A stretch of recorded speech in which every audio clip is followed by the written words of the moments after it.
Legend says there was once a farmhand named Jacinto, who was always said to keep one particular cow tied to him while herding the rest of his cattle. One day, the cow bolted in fear, dragging Jacinto along with it down into the depths of the unseen well. To this day, residents of Puerto Rico claim that if you stand at the mouth of the well and listen closely, you can hear Jacinto's cries for his beloved companion. And for those who are so bold, they may dare to incite his ghostly rage with just a simple phrase. Jacinto, dame la vaca. Hola, my name is Antonio, and this is the first video in my new series, Legend Says. In this series, I will delve into urban legends from my homeland Puerto Rico, Latin America, and the US. Today's story takes us to the town of Isabela, Puerto Rico, and one infamously deadly pit by the sea. To stand over the top of el pozo de Jacinto, aka Jacinto's pit cave, is to stare down into a weather-worn abyss of crashing waves and jagged rocks. Formed by years of erosion, the pit has long been a source of anxiety in the region, while simultaneously marveled at as a naturally occurring blowhole that in the right conditions can shoot massive geysers of water up to 30 feet high. Despite the fear surrounding the potential risk of getting too close to the mouth of the cave and being overcome by the powerful waves, locals and tourists alike come to visit the site of Jacinto and his cow's untimely end. Some come to marvel at the natural beauty and breathtaking force of the ocean, while others choose to try and engage Jacinto's spirit and risk incurring his wrath by taunting him with an antagonistic phrase taken from what could be considered the legend's villain, the cattle farmer, who discovers Jacinto's lifeless body and that of his cows in their watery grave, and can only think of the money he has lost by exclaiming, Jacinto, dame la vaca, which translates to, Jacinto, give me the cow.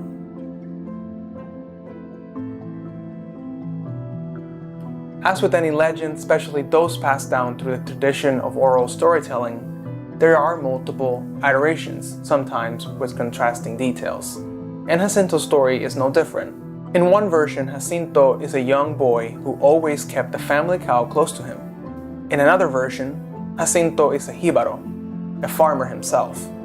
Yet, in the most commonly told version of the tale, Jacinto is a young farmhand charged with looking after the farmer's cattle and grows a special bond with one of the cows he tends to that happens to frequently wander away. The common thread in each adaptation of the story is the emotional and literal attachment Jacinto has to this cow, going so far as to secure the cow to his wrist with a rope.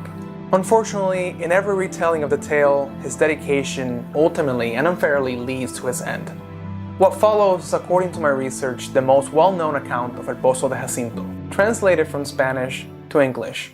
In the town of Isabela, there was a cattle farmer who entrusted a young boy, Jacinto, with caring for his cows.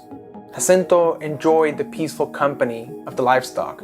Every afternoon, he made sure the cows returned to their owner's enclosure, as it was common for one of the slow cows to stray from the farm and wander onto nearby paths. Among all the cows, there was one particularly restless cow that often caused Jacinto to return to his humble shack late at night, after spending hours trying to find her. One day, the clouds enveloped the blue sky, turning it gray, signaling the approach of a storm. For Jacinto, this meant it was time to take his cows to shelter. As usual, he tied the restless cow to his wrist to bring her back before the rain arrived. Suddenly, the sky lit up and thunder quickly followed. The frightened cow began to flee, dragging Jacinto by the rope, desperately trying to stop her. But the cow continued running until they reached the cliff of Jobos beach. The cow, blinded by fear, slipped and fell down into the natural opening formed by the sea, dragging Jacinto helplessly behind her. The next day, once the storm had cleared, the cattle farmer ventured out to search for Jacinto and his cow, shouting, Jacinto, give me the cow, to no avail.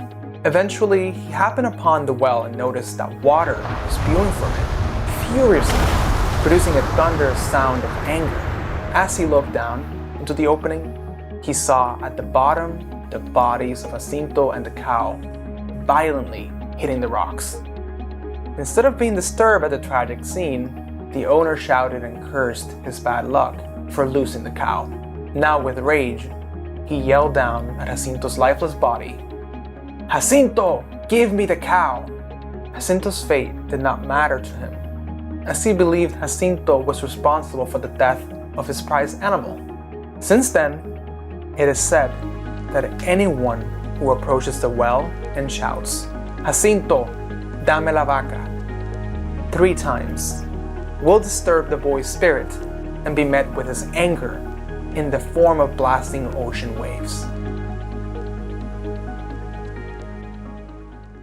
Now that we have heard the legend, we can discuss its potential meaning. Not unlike other legends across Latin America that have been created or repurposed as cautionary tales for children and the community, the legend of Jacinto clearly functions as a tool to scare but also protect loved ones from harm. However, on a deeper level, El Pozo de Jacinto can be interpreted as a story about love, loss, and greed. Jacinto loved the cow and held her close to him despite not even being its owner, and his metaphorical, as well as literal physical attachment to her, while heartwarming, was also the cause of his death. As for the cattle farmer, his narrative highlights the self-absorbed greed and lack of care for human labor and life that goes hand in hand with the ruthless capitalism that permeated society then, and unfortunately now. The farmer's total lack of empathy for the boy, who not only worked for him but cared for his cow, as if they were his own, is shocking, and so memorable to those who have heard the tale throughout history, that it is the basis of the ongoing dare mentioned earlier.